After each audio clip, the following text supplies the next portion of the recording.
Hello, everybody. I'm Grant Cross speaking, and today we have a different kind of video. Today, we're going to be talking about the news that got announced today. It has been confirmed by our very reliable leaker that the anniversary unit for the 7th anniversary is none other than Meliodas, the captain of the Seven Deadly Sins. Who would have guessed? Who would have guessed? Anywho, that aside, we're getting Assault Mode Meliodas for our anniversary unit. And this gives me very high expectations. Well, not necessarily high expectations. However, I do hope that he's going to bring a change to the meta. As everybody knows, or for those who aren't familiar, anytime a major celebration happens, we usually get a Sins unit, whether that's Meli or Eska, is depends on the marble, but usually they become the dominant unit for quite some time. Like we had it with Green Escanor, Blue Escanor. Literally all the Escanors were meta at one point, even the red one.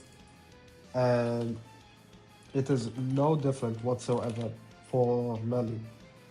So if we look at Meli's track record here, our first major Meliodas unit was none other than this guy, who still, by the way, doesn't have a relic.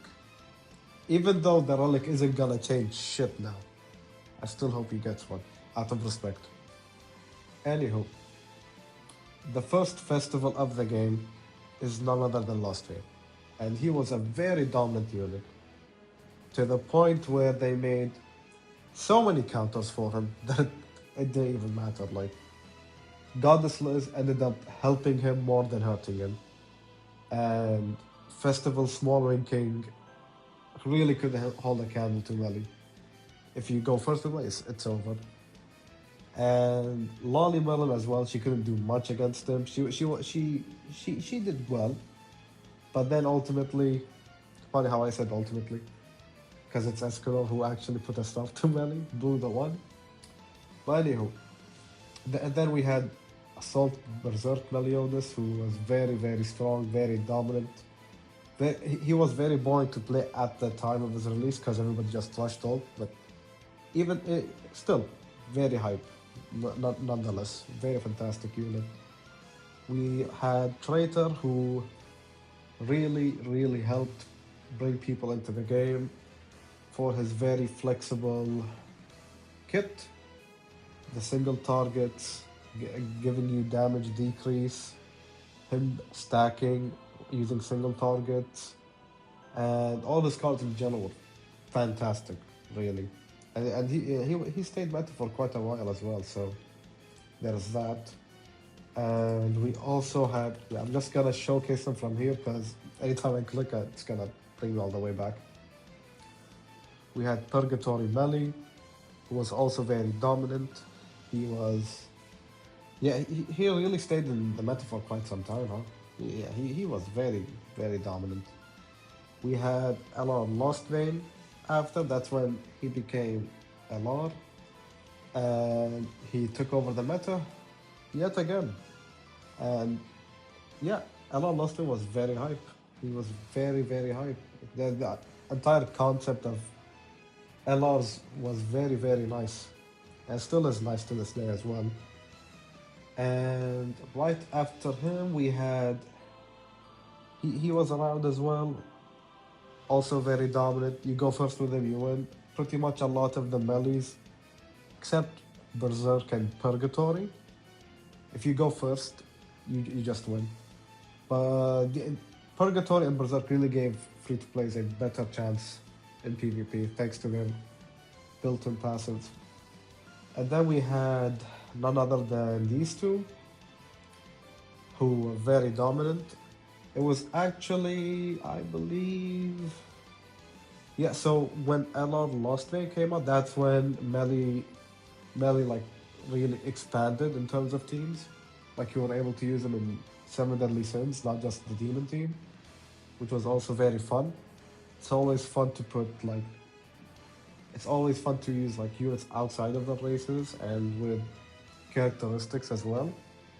So him and yeah, him as well. And then when these two came out, it was either you use them in a demon or a goddess team, both of which were very good.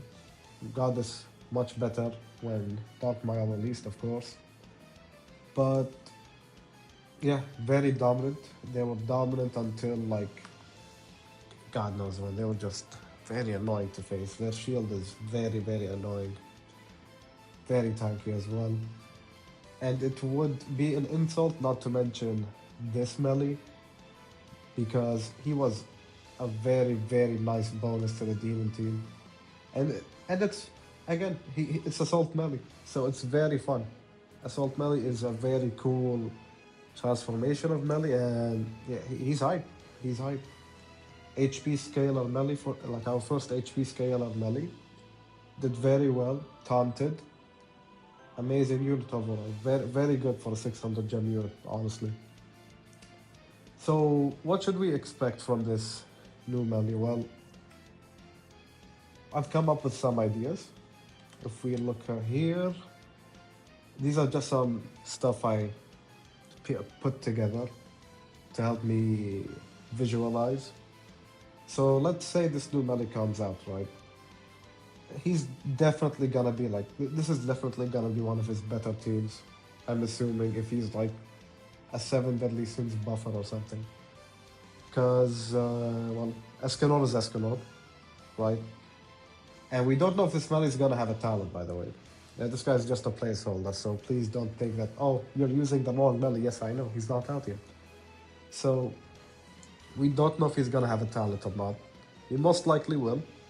He most likely will. If he does it, we can just change this Escanor to whoever, but for now we're just gonna keep him. Because he still provides shield, and if an ally dies, he gets his buff still, which is very good. You can even like put him in the back and have like you are Gother in front or some shit. Like yeah, you can play around with this. So yeah, you can. This bond will definitely be a staple for a lot of teams, I think. For sure, 100%. This bond is way too good. And for now, our only good Sins backline, Gother. You can also use Sigurd as well. This Sigurd's still fantastic because these are humans and demons, so Sigurd would fit and would work. And then we have, this is what I'm assuming it's either these two who are getting a relic or maybe Dark Mayan, who knows, but I'm mainly trying to see and predict what units are getting relics that can boost this melee we're getting. If he gets it, cool. If he gets it, cool, because he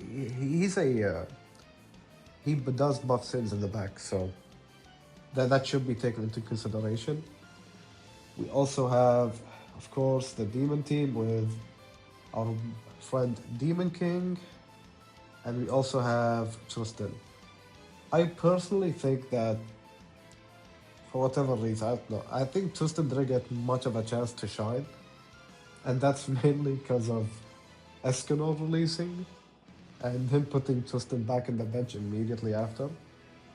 Like, he's still fantastic.